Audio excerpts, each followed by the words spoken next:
salamat talaga sa paghatid mo ng mga damit ko kagabi, ah.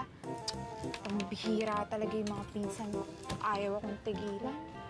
Alam mo, ano ba naman kasi yung mga yun? Bakit pag galit na galit sa yung sabi ang mga mangkukulam na yon? Paano kasi? Sinumbong ko sila kay Don Vino na sila yung kumuha ng kahon ng mga alahas. Eh, paano kasi? Narinig ko sila eh. Pinag-uusapan nila yun. Hayaan mo na lang sila. Basta promise mo, Luming, ha? Huwag ka na lang malulungkot. Promise? Eh, hindi lang naman doon ako nalulungkot, Ate Chuchay. Isa pang dahilan kasi napapansin ko na lumalala si Don Vino. Luming, Poy! ba't pala di ka dumating sa usapan natin? Naku, Poy. Sorry, ha.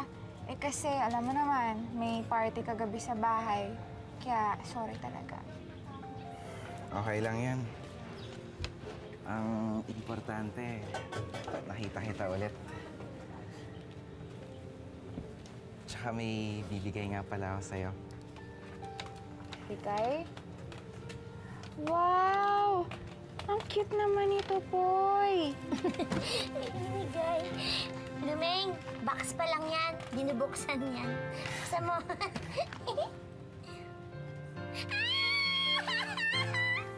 Wow! Ang ganda naman! Sobrang ganda, oh. May kardero, may panghiwa ng patatas, may sandok, ano ba to? Bracelet ba to? Kusina. Hindi.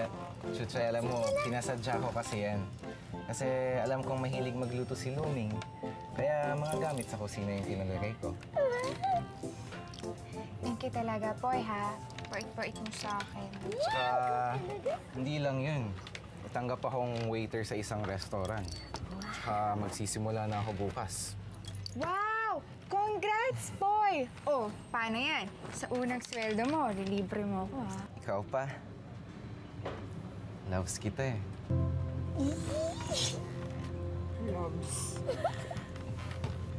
Loves. Wow!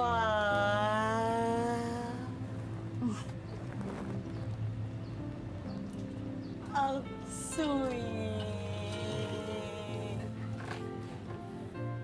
Alam mo, Mother Lala, sa sobrang tagal nung ang sweet, break na sila. Tagal eh. Matagal na. Naalala ko kami ni Ipi.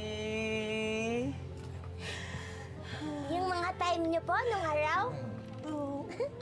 Yung mga time niyo po nung araw, di ba wala pang sinihan? Pag mga date-date.